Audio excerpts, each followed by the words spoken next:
Assalamualaikum warahmatullahi wabarakatuh. Perkenalkan, nama saya Uul Barutul Septia dari kelas 2A Keuangan. Di sini saya akan menjelaskan materi tentang motivasi, konsep, dan aplikasinya. Nah, berikut adalah pokok bahasan yang akan dibahas dalam presentasi kali ini. Yang pertama adalah pengertian dari motivasi itu sendiri, dan yang kedua adalah teori-teori motivasi, dan yang terakhir adalah motivasi dan aplikasinya. Baik, yang pertama adalah pengertian dari motivasi itu sendiri. Apa sih motivasi itu? Motivasi merupakan hasil dari sebuah proses yang bersifat internal maupun eksternal yang membangkitkan untuk bertindak serta mendorong untuk mencapai tujuan tertentu.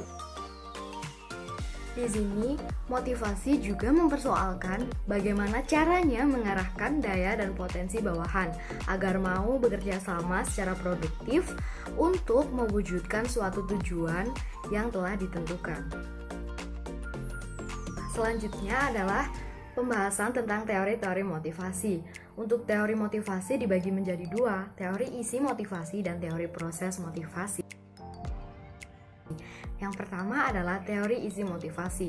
Itu berfokus pada kebutuhan dalam diri seseorang untuk menimbulkan semangat, mengarahkan, dan mempertahankan. Untuk teori isi motivasi, itu dibagi menjadi 4. Yang pertama adalah teori kebutuhan, dan yang kedua adalah teori IRG, dan yang ketiga adalah teori motivasi dua faktor, dan yang terakhir adalah teori motivasi berprestasi. Teori motivasi kebutuhan juga dibagi menjadi 5. Yang pertama itu adalah kebutuhan yang bersifat fisiologis. Itu merupakan kebutuhan yang paling dasar seperti sandang, papan, maupun pangan.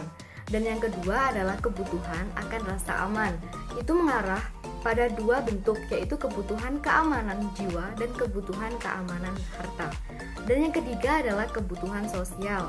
Kebutuhan akan rasa cinta dan kepuasan menjalin hubungan dengan orang lain. Yang keempat adalah kebutuhan penghargaan. Pemenuhan ini lebih menjurus pada kepercayaan terhadap diri sendiri dan perasaan yang berharga. Dan yang terakhir adalah kebutuhan aktualisasi diri, yang merupakan keinginan seseorang untuk menggunakan kemampuan atas potensi diri. Nah, yang kedua adalah teori IRG atau biasa disebut dengan Aldous IRG Theory.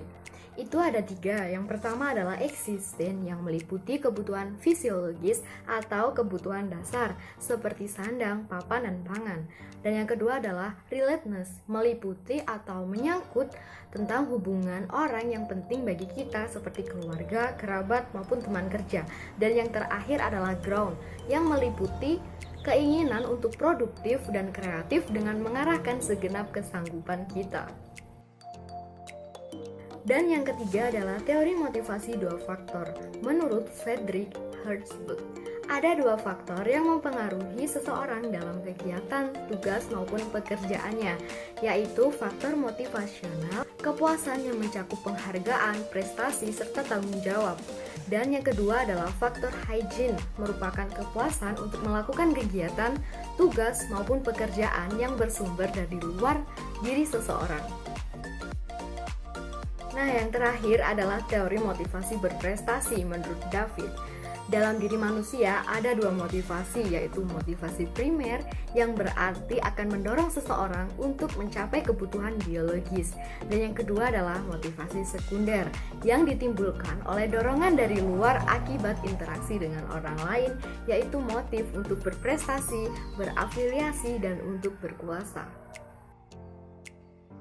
Nah, yang kedua adalah teori proses motivasi yang terdiri dari teori penguatan, teori pengharapan, teori keadilan, dan teori penetapan ujian. Untuk selanjutnya adalah pembahasan terakhir dari materi ini, yaitu motivasi dan aplikasinya. Nah, motivasi dibagi menjadi 2, yaitu motivasi intrinsik dan motivasi ekstrinsik. Motivasi intrinsik merupakan motif yang menjadi aktif dan tidak perlu dirangsang dari luar karena setiap individu sudah ada dorongan untuk melakukan sesuatu. Sedangkan motivasi ekstrinsik merupakan motif yang aktif dan berfungsi karena adanya perangsang atau dorongan dari luar individu atau dorongan dari orang lain sehingga seseorang bisa berbuat sesuatu. Selanjutnya adalah faktor yang mempengaruhi motivasi intrinsik, yaitu yang pertama, kebutuhan seseorang yang melakukan aktivitas karena adanya faktor biologis maupun psikologis. Dan yang kedua adalah harapan seseorang dimotivasi karena adanya harapan keberhasilan yang bersifat pemuasan diri. Dan yang terakhir adalah minat atau penetapan tujuan, rasa suka, dan rasa keinginan tanpa ada yang menyuruh serta pengaruh dari orang lain. Dan yang terakhir adalah faktor yang mempengaruhi motivasi ekstrinsik. Yang pertama adalah dukungan keluarga, semakin menguatkan motivasi untuk memberikan sesuatu yang terbaik. Yang kedua adalah lingkungan, yang juga dapat mempengaruhi seseorang sehingga termotivasi untuk melakukan sesuatu. Dan yang terakhir adalah media juga sangat berpengaruh bagi seseorang untuk termotivasi.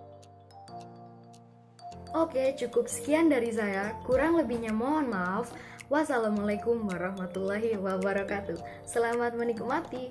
Dadah.